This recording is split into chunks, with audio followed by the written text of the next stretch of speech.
This question came from the audience, and it is: transportation for extracurricular activities is critical for supporting these activities.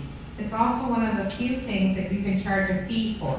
RUSD has decided we cannot charge for transportation. Will you continue this policy or allow fees to be charged as was in prior years?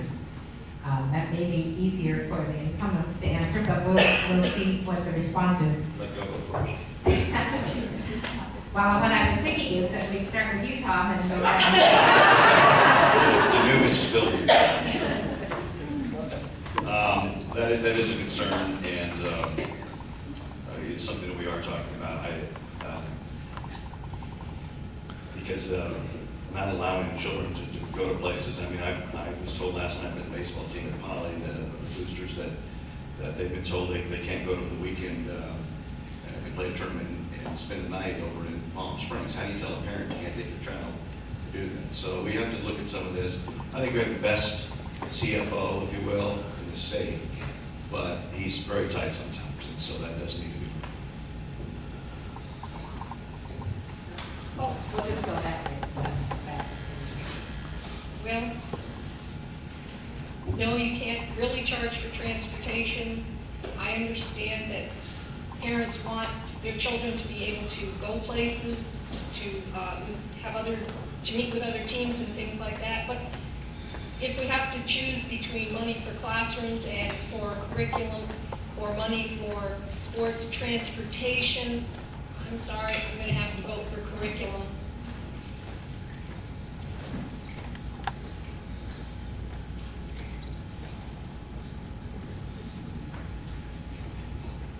Oh, I'm sorry, we're just going on.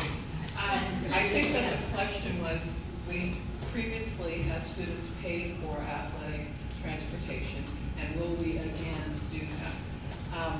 I think that the answer, I'm not privy to the inside information of the district, I'm just going to go on the ed code.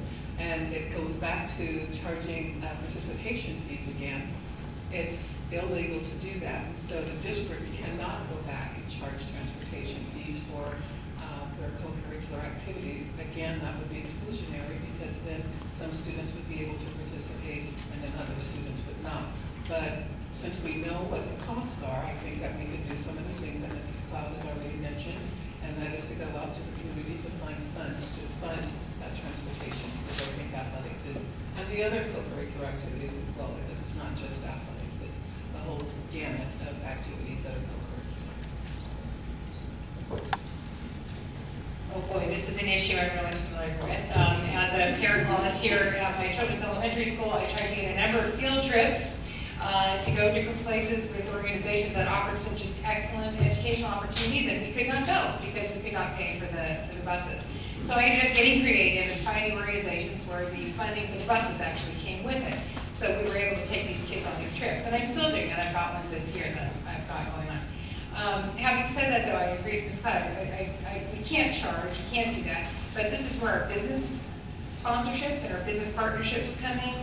And I also think our parents are really good at fundraising, and they've been doing this in a lot of our schools right now. And what I'd like to do is set up some kind of program, something maybe like a parent-community connection, where different schools share their best practices, so everybody can be on level playing field with respect to fundraising.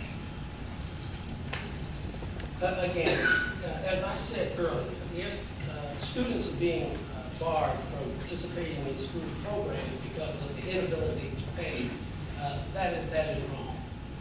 When I was a high school principal, and I served as principal at two large, very comprehensive high schools, and we had a very, very active athletic program.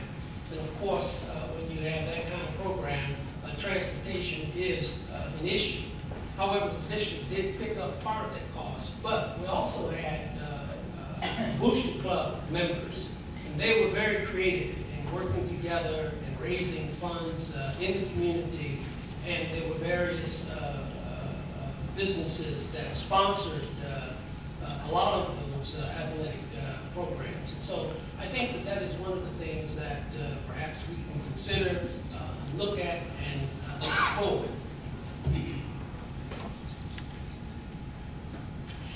My son was in the Blue Star Regiment at John North High School, and that was back in the 80s and the 90s. And when I was in school, I was involved in music, and I will tell you, it was always an extra expense. That was never, ever covered. And there are so many kids that need that.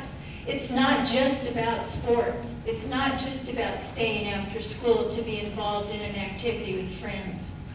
It's the values we have. If we are going to require students to pay fees, then we need to do district-wide fundraising. It should not be exclusive to the kids at one high school or another. That is exclusionary. And I know that a lot of the children that go to some of our high schools cannot participate because they can't raise enough money at their school. We need to equalize that playing field with a policy. I think the transportation for extracurricular activities is very, very important. I think it allows our kids to be social, to get outside their box, to enjoy being together, to have fun together. My granddaughter goes to school, and she joined the chorus. And when she joined the chorus, she was told, and her parents were told, if you're going to be a part of this chorus, you are required to go out and fundraise, and you have to fundraise X number of dollars. So, yes, I buy a lot of candles, I buy a lot of ice cream, I buy a lot of cookies, and that's one way that, and she goes to Temecula. And that program does seem to work. Unfortunately, it does seem to be exclusionary because you have to get the parents, and some parents can't afford that, and they're not going to let their children do that, and that's not good. I'm not saying that that's positive. I think that we need to go out and we need to go to the Henry Coyles. We need to go to the businesses. We need to ask our businesses that are successful in our community to join with us and sponsor this bus trip. I don't think we ask our businesses enough to contribute. Well, with 6 kids, I assure you, we had a lot of transportation days. We had cheerleaders and athletes and drummers, and it was tough. So I'm glad we're looking at it differently because I want all kids to be able to participate. But because all kids are participating, we now are going to our businesses, making sponsorships. There's a lot of money out in the sports arena, and they're agreeing to come into Riverside and sponsor things. And I'm on the communications committee where we're looking at that. And there's some very exciting things going on, which you will be seeing shortly, and it will be district-wide. We have business help. We have Mary Roberts Foundation who helps. I want to suggest, where's Sandy R. when we need her, the REEF president. We have the Riverside Educational Enrichment Foundation, where we apply for, teachers apply for mini grants, and this is one of the areas that they could access. So let's get out there and spread the word. RUSD is on the move, and we're looking to do it with community help. Thank you. Okay, thank you all.